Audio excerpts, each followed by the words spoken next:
నక్సలైట్లైనా, ఉగ్రవాదులైనా ఎవ్వరైనా సరే దేశానికి ద్రోహులే.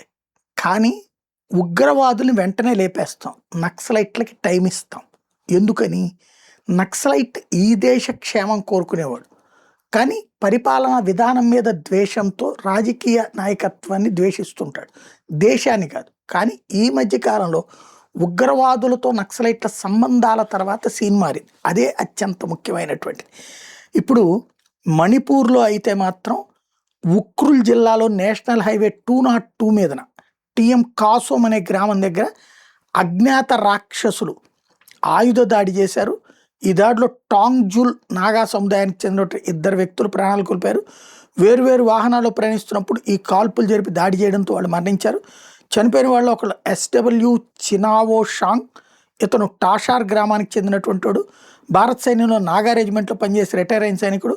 రెండో వ్యక్తి వివరాలు ఇంకా తెలియలేదు. మణిపూర్లో గత కొన్ని సంవత్సరాలుగా మైతేయి కుకీ తెగల మధ్య జరుగుతున్న గొడవల మధ్యన ఇది కీ పాయింట్ అనమాట.